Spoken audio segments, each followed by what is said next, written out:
live, I believe. Yes, we should be. Though I haven't received a notification yet. Yeah, we're live. Sweet. Great.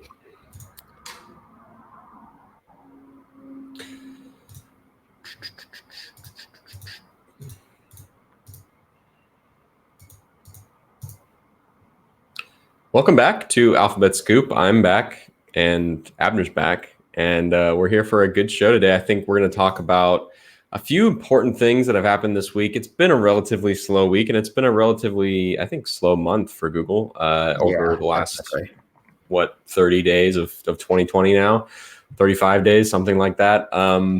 But today we're going to talk about a few things. I had my first little, I guess, mini scoop of the year, so we're going to talk about that first. And that is surrounding YouTube Music, which has been a little bit of an enigma over the last 2 years. YouTube Music has, I think, for like 2.5 years now, it's been said on the record that YouTube Music is going to be the successor, so to speak, to Google Play Music, which, for those that don't know the whole history, Google Play Music's story goes back really far, all the way back to, I don't know, Google Music. it wasn't even called. Before the days of Google Play, which is, I mean, we're talking, 10 years ago at this point. I want to say it was announced at an I/O alongside Hollow, because I distinctly remember them doing a whole, like, if you remember the original tablet interface, it was this like 3D cover art in blue Tron style, like that. That's how old this product dates back to. I think it was 2011, so we're almost going on the 10-year anniversary of this music service / platform from Google. And for those that don't know, early on, Google Music was primarily just a cloud-based music streaming kind of service, where you just uploaded all of your, locally stored music. At that time, back in the good old days, we were all buying music, track by track. We were still paying 99 cents a track for songs, whether that be iTunes after they became DRM free. iTunes post DRM free was probably what most people were using to buy music, I think, for a while, even those that weren't iPhone or iPod users. I mean, everyone was an iPod user pretty much. So, but yeah, I mean, that's what it was. I mean, when Google Music first launched, people were pretty much just uploading their iTunes libraries and then using the Google Music app on their phones to stream their own music library. So that's where all things kind of originated back in 2011. And then after that, the service gained eventually, as Google Play Music, the ability to purchase songs. It kind of morphed into an iTunes competitor in and of itself. And you could buy music just like you would on iTunes, track by track. Google Play kind of blew up over the course of a couple years, from offering music to offering movies and TV shows and all this other different games and different kinds of content. And of course, the Android market / Play Store came a little bit later. But yeah, I mean, so that's kind of where this all came from, and then it eventually morphed into a Spotify. The modern music streaming platform model is eventually where it went, and obviously Apple was kind of a latecomer to that, and so was Google, relatively speaking. But yeah, it became, what was the name for it? Google Play Music All Access, which is that's a mouthful. A mouthful. And then from there's the whole YouTube angle of where this comes in. And YouTube tried to take the reins, because it's okay. Just to rewind a tiny bit, like the idea of uploading a CloudWalker, your songs to a cloud library, it is from a different time. And I don't know about you, but when they originally announced that, it definitely felt like something for the employees, like something for a very techie audience that has ripped all their CDs, that has gone people that have gone all digital, and it definitely seems from another time. You mean when they announced it for YouTube Music? Well, yeah. Or even back then? Even back then, both. Okay, yeah. Yeah, and then there's the whole YouTube angle, because YouTube is this magnificent service, this magnificent free service where most people go to listen to music for free. Right. And they've never been able to tap into that potential. They haven't been able to do that very well. Before YouTube Music, you had something called YouTube Music Key. It's a horrible name. And then it went to YouTube Red, which the red, we know where the red comes from, but it never really conveyed what the hell the product was doing. Yeah. And then YouTube Premium, better name, and YouTube Music Premium, that's where we are today. So, and there still is a little bit of overlap today between subscriptions for YouTube Red /Music Key /Music and Google Play Music All Access. Absolutely. So this is typical Google, where there is no clarity here on what products are which ones you're supposed to be using, what you get when you pay for one of them versus another. And so, yeah, it's just a huge branding mess, and that's just par for the course for Google. All that to say, coming to today, kind of the hope and the plan for all of this mess is to just unify everything. As of a couple years ago, kind of the story goes back to who was then the head of YouTube Music. I don't know if he still is, but basically said, we want to combine what was then called YouTube Red and Google Play Music and have one offering. And then later, a Bloomberg report came out saying that YouTube, of these two brands, YouTube Red and Google Play Music, there would be one surviving brand, and that would be what they called or codenamed YouTube Remix, which is what eventually became what we now know today as YouTube Music. So that brings us up to today and my report today, which is, as the last couple of years have gone by, Google originally confirmed, I think back in 2018, that yes, we were going to be transitioning everyone from Google Play Music over to YouTube Music at some point.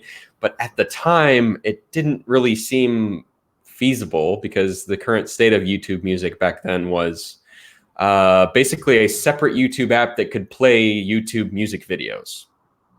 Mm-hmm. Which is that the right way of summarizing it? Yeah, it was really trying to tap into what YouTube was known for, music videos particularly. Right. And so it would seem confusing from a consumer standpoint how they were going to bridge that gap. And basically what they argued is, okay, over the next however long it takes, we're going to be building out features in the mobile YouTube Music app and the web client as well, that will eventually bring YouTube Music up to feature parity of the existing streaming service, which had been around for years, that was fully functional as a streaming service. So over the last 2 years, many features have been added. YouTube Music got the ability to play local music in the app that you have stored on your phone. It got, even today, it's a feature came out which allows you to view lyrics for music in YouTube Music, and there's just been so many other features that have come out that have it's a slow crawl. Very much so, yes. And which, yes, of course, we appreciate all these features coming out, but there hasn't been a bad feature that's been announced for YouTube Music yet. Not to say that any of them are impactful, but it's this slow feature crawl. I've always wondered whether it's like almost death by 1,000 paper cuts, death by 1,000 small features. It's hard to see a vision of where this is going when you're releasing these minor features that are really not too related to one another.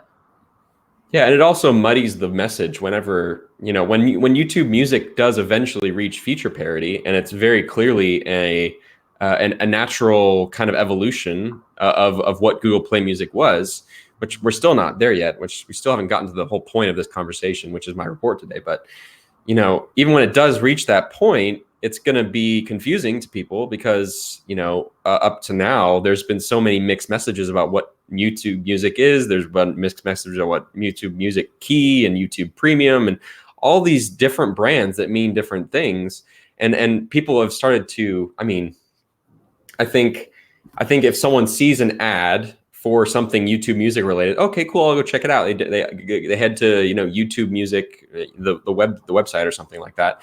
They don't immediately see a Spotify alternative when they load that up, right? They don't think, oh, this is going to fill that need, right? Because everyone has at least one subscription to a music streaming service in 2020. I don't think that people have that association with YouTube Music, and at least not yet. And it seems to be that's where Google wants to go. But because of the way they've, like you said, death of 1,000 paper cuts, it's like because of the way they've crawled there, it's not clear to consumers, I don't think, that that's what YouTube Music is. And it's going to be really hard to convey that, I think. Really, it seems like the main way they're going to be conveying that is putting a little pop-up in the Google Play Music app that says, Google Play Music is now YouTube Music, and you have to, you know, click a button to transfer all your library and your, you know, whatever, you know, saved playlists and whatever, you know, you have in the app to transfer it all over to YouTube Music. Mm-hmm. And so, yeah, I agree. It's really confusing, but it seems like, you know, we're finally getting there. And that's kind of where my report today comes in, which is all these little features have been added to the YouTube Music app over the last 2 years to kind of bring it in line feature-wise. But one of the big ones that's been missing, which quite frankly, for me, it's not big because I don't use it and I don't care and I haven't cared maybe ever. Is this YouTube Music Library kind of cloud storage like feature? Like why is this so significant? Like it seems like they wanted to say we need to reach feature parity before we move everyone over, and it seems like this was that last puzzle piece that needed all the work and was taking so long. Honestly a throwback. It's one for the fans, for the people that are right now paying $9.99 because they've never stopped paying for Google Play Music. It's nobody else is really doing this anymore. The ability to upload your songs and have a company host it. iTunes in the cloud is an archaic feature, while Amazon Music recently stopped their similar hosting capability. It's some people who are still married to the idea of wanting to own their music, own their songs. It's okay. So this week we learned officially that between YouTube Music and YouTube Premium, there are 20 million paying subscribers, and it's Google didn't break this out, but it's unclear how many of those people are just hold out Play Music subscribers. It would be quite embarrassing if that number ever dropped, because Google just announced we're no longer going to have the Cloud Locker feature that you've been using for years that still works. They can't have a drop off in the people that are actually paying for the service. That makes sense. I mean, I don't know how much of a drop off there would actually be in reality with something like that, because people are paying for no ads on YouTube. Yeah, I mean, a lot of people, that, and also I just think, you know, a lot of people, like the people who are still using Play Music as a cloud locker are definitely the minority by a long shot. Absolutely, I agree. And so I don't know. It just seems like it seems like a weird kind of obsession over this one feature, because they should have. It seems to me like, you know, YouTube Music has been kind of ready to make the transition for a little while now. Yeah. And anyways, that all of that kind of background leads up to my report today, which is basically saying YouTube Music, I'm assuming both the web client, because you kind of have to have the web client to upload all your music from your PC, and the Android app, which we've seen in a recent APK Insight, is preparing preparing some hints that the Android app, YouTube Music Android app, is preparing hints or preparing the ability to view the music that you've uploaded, like you would currently in Google Play Music. And so, yeah, we've heard from two sources saying, yeah, the internal version of YouTube Music has that functionality live as of today. So Googlers are already using this as of right now. And then, so I guess, that tells us a couple things. It tells us, that this was the one feature that for some reason a lot of people are hung up on, and it's finally being deployed and it's in use. So it's probably, it's going through QA or whatever right now, and it's probably going to be pretty close to launch in the next month or two. Especially with the evidence we found in the Android app. When we're seeing evidence in the APK insights, that means, for those that are completely out of the loop, this is obvious to us, but it means that things are getting pretty close to launching. Very rarely will we find evidence for something in an APK insight that we don't, that doesn't see launch. Usually if it makes it to the point where there's evidence of it in early builds of apps, then, we're getting close. That said, I've been told by one source, they kind of alluded to, yeah, sometime in the next few months is when that transition is going to happen, and Google Play Music users are going to start seeing a notification that says, hey, it's time. Let's move over to YouTube Music. It's been 2.5 years, but it's time. And so YouTube Music or Google Play Music users will be given the opportunity to transfer everything over. And then I guess additionally, the bigger question, or the second question, is, Google Play Music, which is now a little bit of a zombie of its earlier self. When is it going to be going away? And we've already seen over the last year or so some little signs of kind of evidence that Google Play Music is being wound down. The first being that the Google Play Artist Hub shut down April 30th, which was basically it gave artists the direct ability to interact with the Play Store, upload their own tracks, right? And sell their own music directly, right? So obviously the big record labels were still able to access, and that's still an ongoing thing. But individual artists lost access in April of last year. And then little things like Google removing Google Play Music subscription gifting. So last summer, you suddenly weren't able to gift someone a subscription to Google Play Music. So, obviously Google doesn't want to get new customers onboarded and signed on and subscribing to a service that they're immediately going to be transitioned off of. So kind of that motive to get people inviting other friends and gifting subscriptions is probably not a very good idea. And then I guess the most stark, example of this was that on Android 10, YouTube Music became the default in lieu of Google Play Music. So that was probably the biggest signal saying, hey, this is the end, it's time to go. Anyone that's, starting up on Android 10 for the first time on an Android phone may not even be aware that Google Play Music exists anymore. Because the default is now YouTube Music. And what Google, when that happens, when Play Music completely goes away, what I think Google has in its corner is that there's no particular affinity for for the Play Music app, for the Play Music website, for that entire experience. Frankly, because it hasn't been updated in years. It's the website design language. Really old. It's ridiculous. It's so old that I don't think there's any affinity. I think as long as the functionality makes its way to YouTube Music, I think there won't be this killed narrative that haunts every Google product going away. And again, I think as long as they can get that functionality down in as close as possible a one-to-one manner, I think Google could have a smoother transition than most products there. But here's the problem. The problem is that over the last 3 or 4 years, pretty much everyone in first world countries, let's just go with the United States, has attached themselves to a music streaming service. Everyone. Yes. And it is not Google Play Music, and it is not YouTube Music. So it's not. It's Spotify or it's Apple Music. Yes. I mean, those are the two big players, right?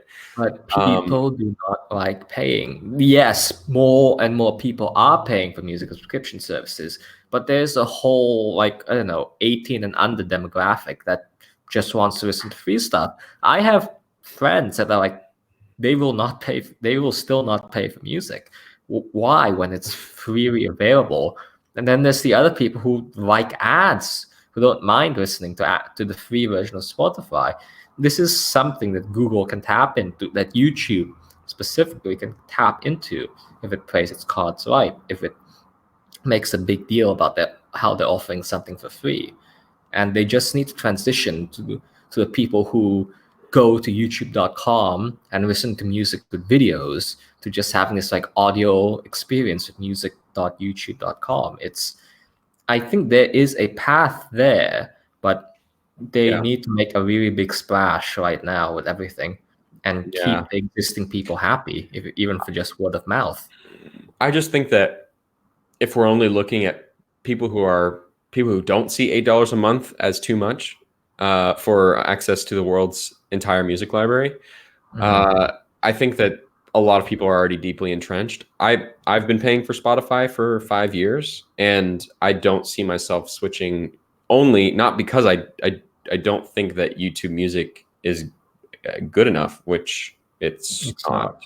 Compared to Spotify. But that's not why I'm not willing to switch. The reason I'm not willing to switch is just because I'm so deeply entrenched, and it's just what I've gotten used to. And Spotify has become... Actually, that is another thing I'm curious about. Do people have an affinity for music services? I don't think so. I think it's one of those... Yeah, I don't know. You just want one. Do people care about all the songs they liked going back years? Or the thing is that all of them have 99% the same music library, so there's no differentiator between them, and that's why it's been really hard to compete with the biggest players. Anyone trying to enter this space, like RDO or whatever, it just gets immediately cannibalized because the state of like another good example is Pandora or iHeartRadio. These other players, Apple has such a monopoly now. We could get into an entire like antitrust debate about this, but I think that how fast Apple Music has grown is just testament to the fact that people don't really care. There's no loyalists. There's no real there's no differentiators between these different services really, except one model that YouTube could follow is how Verizon and Apple Music subscribe, because I honestly think there's so many Apple Music subscribers from Verizon and like that carrier partnership. So that could be one model to get people to buy it. I mean, I think that the only kind of pressure that moves people in different directions is based on what things they're already paying for. If someone's already paying for, let's say I've been a YouTube or Spotify free user for the last 3 years, and then I'm paying for YouTube Premium, and I realize that I can get YouTube Music for free.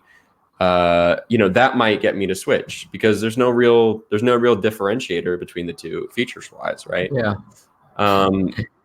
But I think honestly, of all the players, I think that I don't know. I just don't see Google being able to take people from Spotify in particular. On Twitter, on Tech Twitter this week, I was seeing an interesting discussion about how YouTube with a subscription, with YouTube Premium, with no ads, is a game-changing experience. It's vastly different when you don't have to be stopped by ads. Now, I think there is something there in that upsell of you pay for $11.99 per month, you get no ads on all of YouTube, versus if you just pay $9.99 for music and YouTube Music Premium. I think there is an upsell opportunity there, and I think the biggest attractor to a subscription service from Google from YouTube is the no ads on the video side of things. Yeah, I will say another thing that keeps people entrenched in these services is that none of them make it easy to export or transfer your libraries. So if I wanted to switch right now from Spotify to Apple Music, there's no tool or anything to I think no like no this, official tool. yeah, like it's like I think Apple Music. I think I would actually be able to get Apple Music for free because like my mother-in-law or something has like family, like I could get it for free somehow, but I pay for my own Spotify. But I'm not willing to jump through those hoops because it would take me a week to transfer my library because there's no tools. I think the same thing, the same kind of thing exists with moving from Spotify to YouTube Music. I don't currently pay for ad-free YouTube, which surprises everybody. Yes, it does. Very much. Just because I find, I mean, this is an aside, this is total sidebar, but I find that the ads help me not watch as much YouTube. So I just kind of like I would rather the ads be there and kind of remind me, hey, you're sitting on YouTube for too long. You need to move on with your life and stop wasting your time. So yeah, that's my reasoning for not having YouTube Premium. But even if I did, I currently pay for Spotify. Even if I did upgrade to YouTube Premium to get rid of ads, and I got YouTube Music as a benefit, I don't see myself moving from Spotify just because it's just too much hassle. It is, yeah. Even to save, I would rather pay the $8 or $10 or whatever it is per month to just stay in the service that I've used for years than go through the trouble of transferring everything over. Yeah, I don't know. Truth. Anyways, I think we've digressed enough from the topic. And I think we can move on. So yes, all this comes down to if you are interested in using YouTube Music, or if you are currently Google Play Music subscriber, user, want to transfer everything over, that should be happening sometime in the next 6 months. And I would say bye-bye to Google Play Music sometime in the next 12 months. That's my summary of the last 26 minutes and 55 seconds. So yeah, there's a transition here. I noted earlier that there are 20 million paid YouTube Music subscribers and YouTube Premium subscribers, and we learned that from Alphabet's Q4 2019 earnings call on Monday, where quite a few stats are shared, including that there are 2 million YouTube TV subscribers in the US paying $50 a month, which is a more impressive feat than not. And that we got some figures about YouTube making $15 billion a year in ad revenue. And we learned some other stats for Google's other core businesses. But what we're particularly interested is made by Google's hardware division, and how it doesn't look to be doing too well. So like the impressive stat that was touted was Google said that its hardware business is a $1 million revenue business over the past 3 years was the exact phrasing of what they said. And that's $1 billion over 3 years. What that covers a lot of speakers, smart displays, Pixel books, Wi-Fi's, phones, and all those hardware experiments. But this was some indication this quarter that the Pixel 4 is not selling too well. And interestingly, like the products that they touted as selling well were the Nest Mini and the Nest Hub Max with Sundar. That's not surprising at all. Not surprising at all, as selling well over the holidays. And this next part is a bit of criminology. But the next thing he said immediately was about the Pixel 3a. He made the connection between the Nest Mini, the Nest Hub Max, and the Pixel 3a as selling well last year. So there is no such quarterly update that one would expect about your latest phone. And the Pixel 4 was just described so generically. You said that Google is building out its capabilities, keenly focused on execution, delivering great user experiences, and broadening our distribution, which is very corporate speak for this is still early days for us. and this is still early days is also corporate speak for sales suck. Yeah, sales suck. So it's double layered corporate speak. Double layers, yeah. They made several references to a decline in hardware revenues during this earnings call. And what was most surprising is when Google said there was a decline in hardware revenues, it was in the context of fairly strong hardware revenue growth last year in the fourth quarter, which we know is the Pixel 3 and the Pixel 3 XL, which by all accounts did not sell well either. Yep. So if one could reasonably make the assumption that the Pixel 4 is selling worse than the Pixel 3, which is shocking. Is it though? Is it? Yeah. Is it?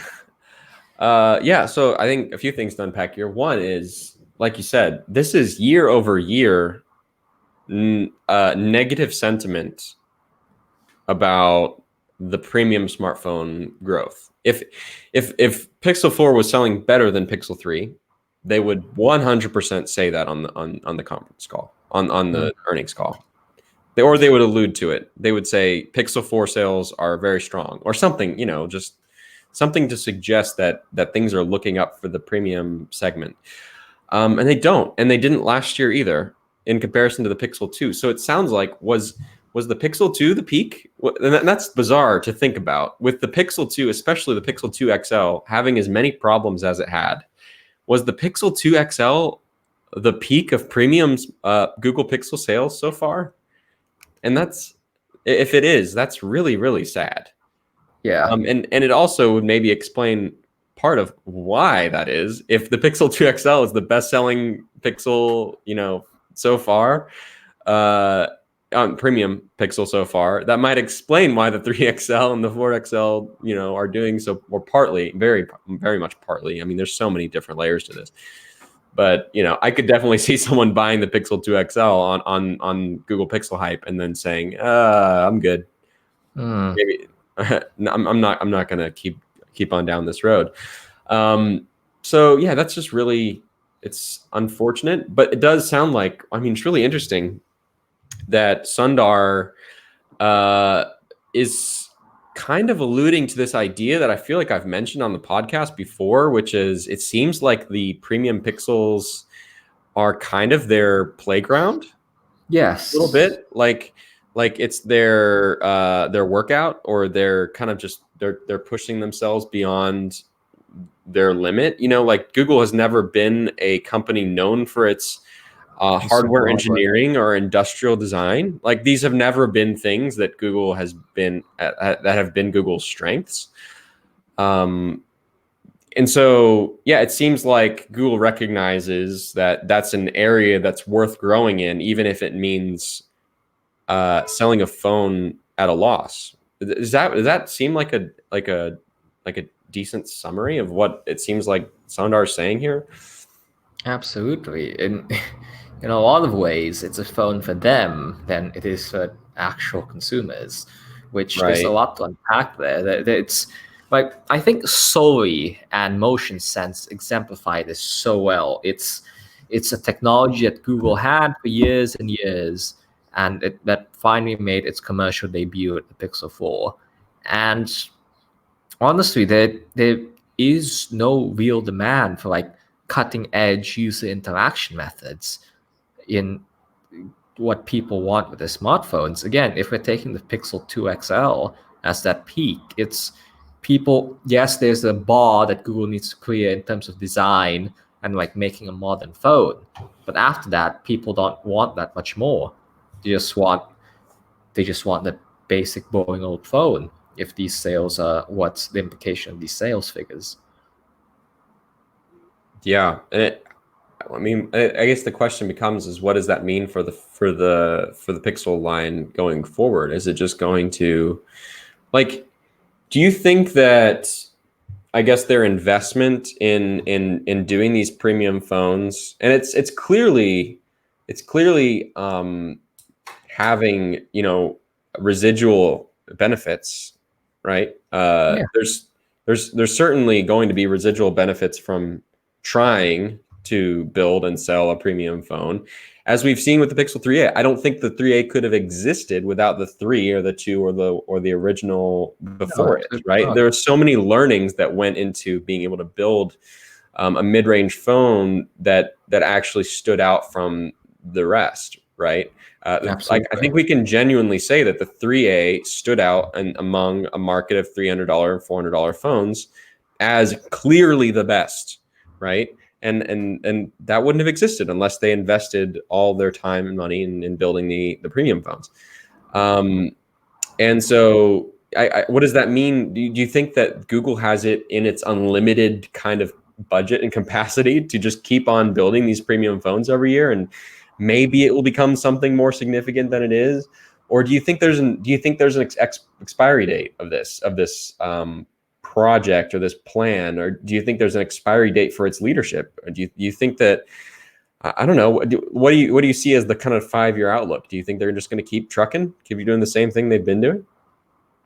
5 years from today. Yeah, you think Google's going to still be making premium phones in 2025, assuming the Pixel sales don't pick up in the next year? I think it's the public R&D. I agree with your point that there are that maybe there aren't any sales benefits to them for making these premium phones, but that R&D is invested down the line. And I think of any company, Google, it's how much hard work, how much work you have to do on core technologies to, just pure R&D before you get something usable down the road. And I think they understand the trade-off of doing the hard work and reaping benefits down the line, and it's mass commercialized into whatever consumer products. Yeah. I think you've mentioned this discussion before. What if Google ends up making a much more expensive phone? If premium is no longer constrained by the idea of having to sell a lot of these phones, what happens if they go all the way? Yeah. What if they build a $1,400 phone like the Apples and the Samsungs are doing, or even a foldable phone or something like that? There will be people that buy it. I think there's another aspect to this, which is that I think Google really does have this, like Google talked about, they use this buzzword during the earnings call a lot, which is this ambient computing vision, which is, it's something that's been true of Google's hardware efforts for, since the beginning. And I think Rick alluded to some of that kind of during this past year's hardware event, more so than previous years. It seemed like previous years, the event was more, the structure of the event was more an Apple copycat kind of. The hardware was the center of the announcements, whereas this year, maybe that's because of how extensive the leaks are and were. Sorry, maybe that's just because of them realizing the sales haven't been doing so well. Maybe it's just because it's more in line with their bigger vision. This year, it seemed like the event was more kind of ambient computing centric, whereas the hardware, in the sense that the hardware was not the centerpiece of the story. The Google Assistant, or kind of Google ambient computing in general, was the centerpiece of the story, and the hardware is a supporting piece, right? And I think that's kind of part of this conversation too, is that Google really does have a vision for this ambient computing ecosystem, which includes the Google Homes. It includes even the laptops. I think it includes the Pixel Buds 2, which by the way are in purgatory apparently. Who knows when they're actually going to launch? And it seems like it includes the phones. So I think that part of their hardware story is not about the phones. It's about the entire ecosystem. Bringing forth this idea of ambient computing, and Google Assistant being the centerpiece of that. And it would be weird if they didn't have a phone, right? If they had an entire lineup of hardware and a phone was not part of it. If say you are bought in, right? Like you're on board with Google's vision for, Google Assistant centric interactions with technology in your life. If the phone wasn't an option, what is Google? What would Google recommend? What are they going to recommend to you? Go buy the Galaxy S20 or something, And they so outside, they need a presence on the go, on mobile. the most important thing there is today. Right. And so, yeah, I think that's another reason for the premium phone's existence, is that if they're going to try and pitch this idea of the entire hardware ecosystem being the conduit for, the ambient computing experience, they need to have that piece, because they need to be on every single system surface. Without exactly. Especially if they have unique reasons or unique ways in which they work together. On the other hand, you could say that the whole ambient computing vision that they've been talking about is kind of a smokescreen for. It's purposefully vague. Ambient computing is the term is. Yeah. We see some of it with like smart homes. With smart displays and like notifications that just show up when it's time, or as you're approaching your Nest Hub Max, notification appears. We're kind of seeing it with that stuff, but it hasn't been realized because fundamentally, I don't think Assistant is smart enough. We don't have like an AI in the true sense of the word AI yet to be proactive and suggestive in your life. Right now, ambient computing is honestly just notifications, isn't it? Yep. And I mean, I don't know what you define ambient computing by. If you want to broaden the definition, you could say, well, ambient computing on phones. I mean, on anything. I mean, I think ambient computing is more defined by, how many times do you not have to pick up your phone now because, Google, you can just ask question out loud. I mean, I think that's what I think of. I think of all the kitchen use cases of, interacting with voice speakers. I think of that as ambient computing, which for me it's become a really big part of my interactions with tech. That's very true. Yeah, one half of it is definitely being able to use computers in the way you want, in what is the most natural way to you. Right. But I think like the second unrealized component, which I don't know how many years we're out of, is just being an AI being smart in that traditional sense of AI again. So, but again, who knows how many years we are from that computing breakthrough. Right. All right. Well, I think, again, we've digressed enough from that. Let's talk a little bit about, before we close out the show, I think we can skip the Google Maps stuff because Google Maps is 15. It's got a new design. How do you feel about the new icon? The new icon? It's the worst. I hate it so much. No, it is clever. No, it's not. If you look at my home screen, every single app is white. Okay, could you describe the old Google Maps icon before today? Yeah, it was a glyph of what it looked like to navigate and look at the map in the app. I think it was a very good representation of what was in the app. I enjoyed that icon. I enjoyed that icon very much because it was a full screen icon. That's the white border, but I could not describe it to you for the world. Now we have this pin, this beautiful little pin that is so iconic to Google, and that's Google Maps. Okay, this is an iPhone. Forgive me. This is my home screen. 1, 2, 3, 4, 5, 6, 7, 8, 9, 10, 11, 12. 13 of those icons are blank white icons with some kind of multicolored icon in the middle, which is, I think that's just sad. I think we're going to see a bounce back from this in the next few years. I think it's gone too far. The minimalism.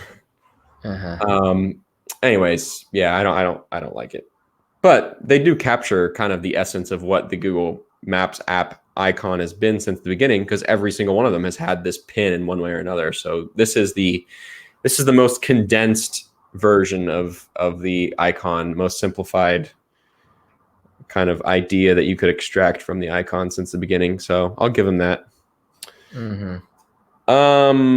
Let's talk about next week's event. So Ben, Schoen, and I are going to be in San Francisco Monday and Tuesday, maybe Wednesday, something like that, to check out all of Samsung's new stuff. The Galaxy S20 is expected, S20 Plus, S20 Ultra.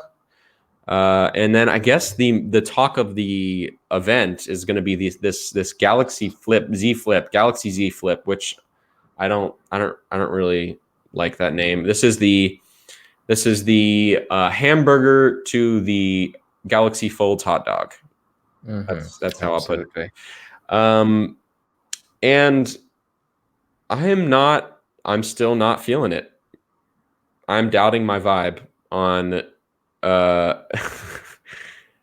if you didn't get that was an Elon Musk reference, and I'm sorry. I'm not feeling it on foldables yet. No. And they're not there. And even if they were, I don't know if I'm sold on them from a fundamental standpoint, and I haven't been since the beginning. I will say that the few times I've played with a Galaxy Fold, I've been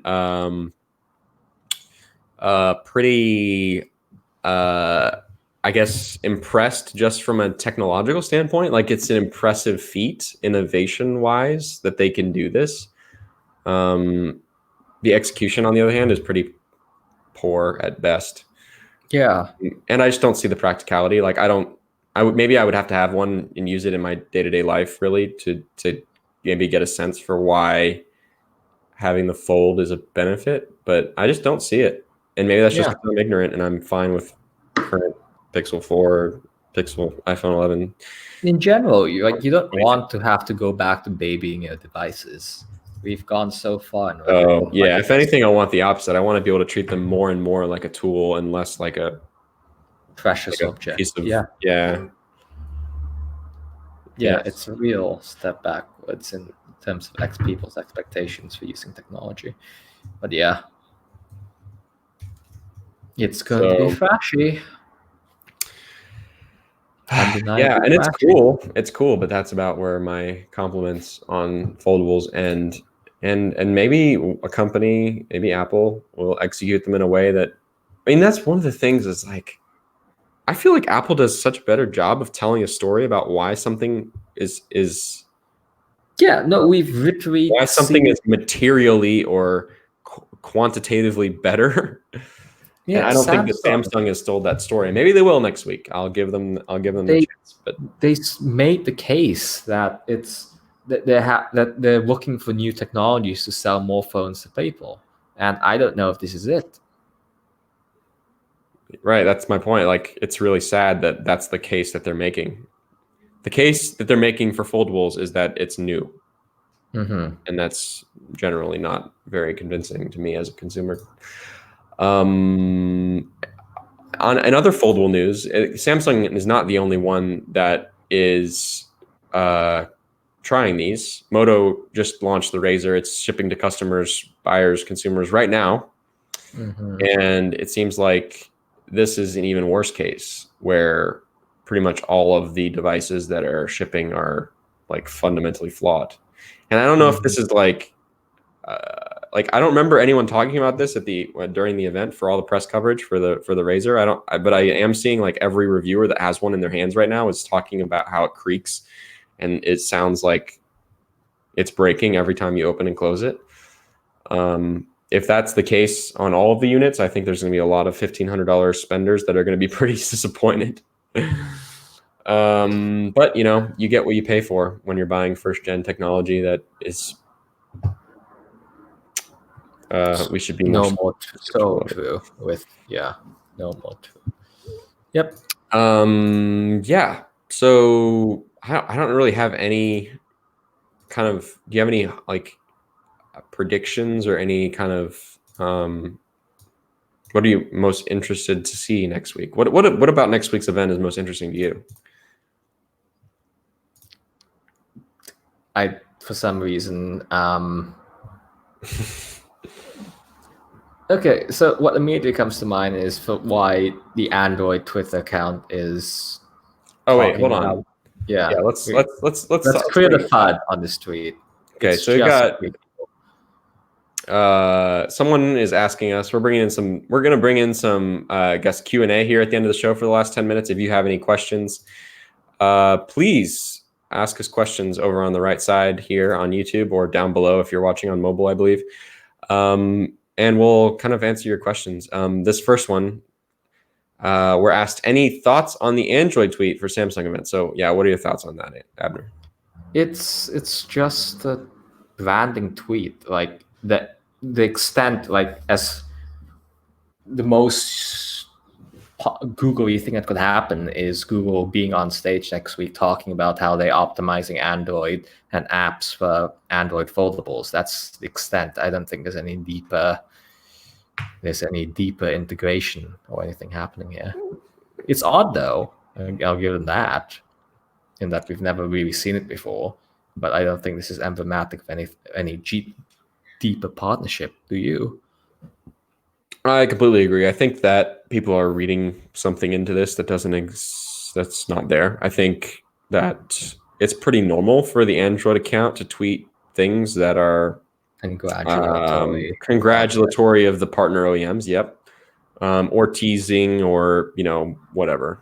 Yeah. So we've seen a lot of that in the past, and this feels like the same thing. I think the GIF itself is a little bit more produced than we normally see on the account, and that's why people are reading something into it.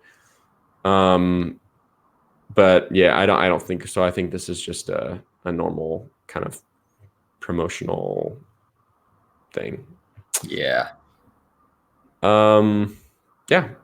So that's that. Does anyone else have any more questions? Because if not, I think we're going to leave the show there. We'll give you a couple seconds. Any questions about YouTube music stuff? Any questions about Google hardware? Still a long ways away from talking about Pixel 5. Very much so. I think we're going to let that one be for now. But yeah, if no one else has any more questions immediately here, we're going to call it a show.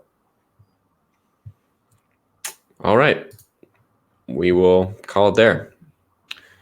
Thanks everyone for tuning in, and you can tune into Alphabet Scoop here on YouTube every week. We record this podcast every Wednesday or Thursday or Friday, depending on the week. And you can find us on all your favorite podcasting platforms, such as iTunes and Apple Podcasts, Pocket Casts, Google Podcasts, Google Play, and over directly at 95google.com. Thanks for tuning in as always, and thanks to Abner for joining me. And we'll see you next week for another show. Later.